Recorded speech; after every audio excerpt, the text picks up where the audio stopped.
আসসালামু আলাইকুম। আশা করি আপনারা সকলে ভালো আছেন। এখন মোটামুটি একটা মিড বাজেটের গেমিং পিসি বিল করতে গেলে মিনিমাম 1 লাখ টাকা খরচ করতেই হয়, মনিটর বা এক্সট্রা আর গেজেটগুলো বাদ দিয়েই। তো আজকে ঠিক তেমনটা একটা প্ল্যানিং করব আমি, যে যদি আপনার বাজেট হয় 1 লাখ টাকার কিছুটা বেশি, এই বাজেটের মধ্যে কী ধরনের একটা গেমিং পিসি বিল করা যেতে পারে, সেই সাথে এটার পারফরমেন্সটা কেমন হতে পারে, আর আদৌ এটা একটা অথেন্টিক বিল কিনা, এগুলো নিয়ে কথা হবে। আমার মনে হয় যদি আপনার বাজেটটা হয় এরকম, তাহলে এই ভিডিওটা আপনি দেখতে পারেন।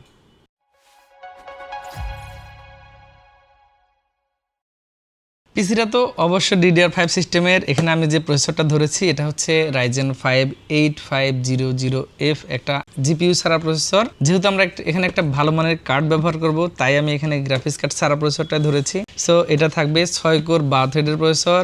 বুস্ট ক্লক স্পিড যা আছে বেশ ভালো, অর্থাৎ আপনার পিসির সব কম্পোনেন্ট যদি একটা ম্যাচিং করা যায় তাহলে অবশ্যই এটাতে একটা ভালো পারফরমেন্স পাওয়া যাবে। এই প্রসেসরগুলো মার্কেটে বিভিন্ন প্রাইসে চলছে। অনেক ওয়েবসাইটে দেখবেন যে 12,200 টাকা, আবার যদি আপনি কখনো সিঙ্গেল নিতে চান তাহলে 14,800 টাকা। তো যাই হোক, এটা একটা আমাদের প্রাইজে থাকবে, এভারেজ প্রাইজে। আমার মনে হয় 12,000 সামথিং এর মধ্যে এটা একটা বেস্ট ডিল হতে পারে একটা বাজেট ফ্রেন্ডলি গেমিং পিসি বিল করার জন্য।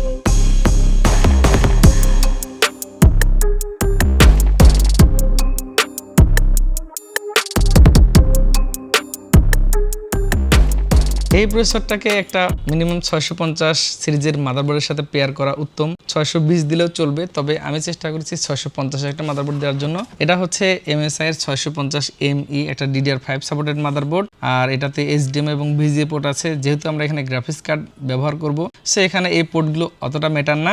আর Gen 4 তো অবশ্যই সমর্থন করে। এটা অথেন্টিক একটা মাদারবোর্ড, বাজেটের মধ্যে বেশ নিরাপদ, আর এটা মেবি মার্কেটে 11,800 টাকার আশেপাশে পাওয়া যাচ্ছে।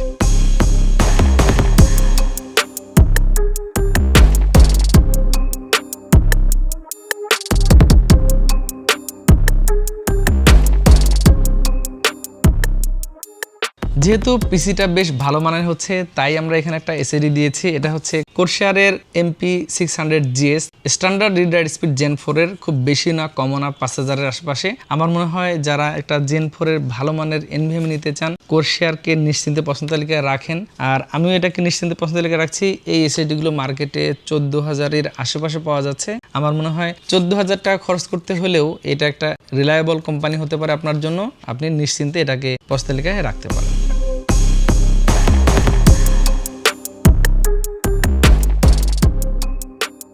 র্যামের বাজারটা আসলে অত্যন্ত অস্থির, তার মধ্যেও DDR5 র্যামের দাম তো আরো কঠিন অবস্থা। পিসি বিল্ডের একটা সিংহভাগ টাকা চলে যায় র্যামের ক্ষেত্রে। আমরা একটা র্যাম ধরেছি এখানে, এটা হচ্ছে নিওফোর্জা ব্র্যান্ডের, made in Taiwan, 5200 megahertz, 8GB, আর এটা হচ্ছে 8GB ভ্যারিয়েন্টের র্যাম। এটা একটা তাইওয়ানিজ প্রোডাক্ট। তাইওয়ানের প্রোডাক্ট শুনলে অনেকে হয়তো একটু দুর্বল হয়ে যান, তবে হ্যাঁ, চাইনিজও কিন্তু অনেক ভালো ভালো প্রোডাক্ট পাওয়া যায় এবং তারাও অনেক ভালো মানের চিপ দিয়ে র্যাম উৎপাদন করে। হ্যাঁ, সবই না, কিছু কিছু। তো এই র্যামটাকে আপনি একেবারে নিশ্চিন্তে পছন্দ লিখে রাখতে পারেন। বাজেটের মধ্যে এটা একটা রিলায়েবল হতে পারে আপনার।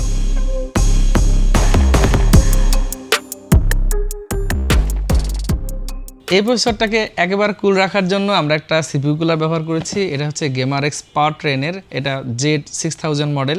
আর এটার বিশেষত্ব হচ্ছে এটাতে তাপমাত্রাটুকু ভেসে উঠবে। ডিপ কুলের একটা মডেল আছে যেটাতে জাস্ট একটা লেখা আসে, বাট তাপমাত্রাটা ওঠে না। সেম বাজেটে তারা একদম কত ডিগ্রি সেলসিয়াস তাপমাত্রা আপনার প্রসেসরটা এখন পারফর্ম করছে সেটাও দেখাবে। তো GamerX-এর এই Powertrain-এর এই কুলারটা একেবারে নিশ্চিন্তে পছন্দ লেগে রাখা যায়, আর বাজেটের মধ্যেও সেরা। এটা নিতে চাইলে হয়তো 3200 টাকার আশেপাশে আপনি মার্কেটে পেয়ে যাবেন।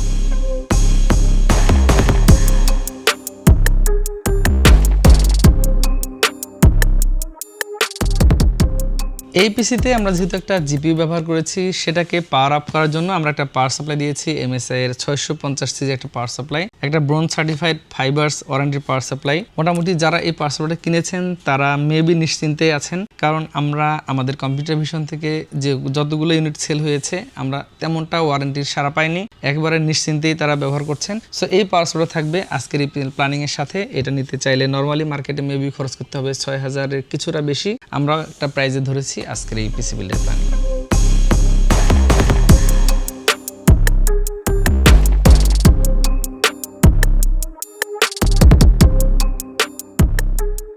সর্বশেষ এই পিসিটাতে একটা আমরা জিপিইউ ব্যবহার করেছি। এটা হচ্ছে গিগাবাইটের 3050 একটা 8GB ভ্যারিয়েন্টের কার্ড। মোটামুটি এই লেভেলের এই বাজেটের যদি আপনি কার্ড নিতে চান তাহলে এটাকে নিশ্চিন্তে পছন্দ লেগে রাখতে পারেন। তবে হ্যাঁ, আপনি যদি আরও 8-9 হাজার টাকা খরচ বাড়ান সেক্ষেত্রে হয়তো কিছু কিছু ক্ষেত্রে 50-60 হয়ে যায়, আপনি সেটাও নিতে পারেন। তো যাই হোক, আমরা একটা কস্ট কাট করার জন্য এটা ধরেছি। মার্কেটে এটা 39,000 টাকার আশেপাশে মেবি পাওয়া যায়। আর আমাদের এই প্ল্যানিংয়ের সাথে কিন্তু একটা বড় ধরনের ডিসকাউন্ট আছে। সো এটাই থাকছে আজকের এই প্ল্যানিংয়ের সাথে।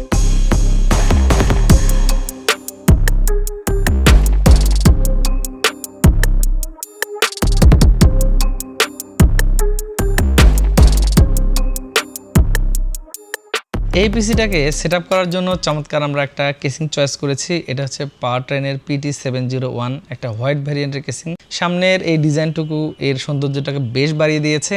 আর এটাতে সামনে আছে 3টি ফ্যান, পিছনে আছে একটি। বেশ ভালো কেবল ম্যানেজমেন্টের জায়গা আছে বেশ, আর বটমে পিএসইউ পজিশন। আমার মনে হয় এই পিসিটা বিল্ড করার জন্য এই কেসিংটা আপনার জন্য খুবই স্ট্যান্ডার্ড হতে পারে। এটা কিনতে চাইলে মার্কেটে 3500 থেকে 600 টাকার আশেপাশে পাওয়া যাচ্ছে।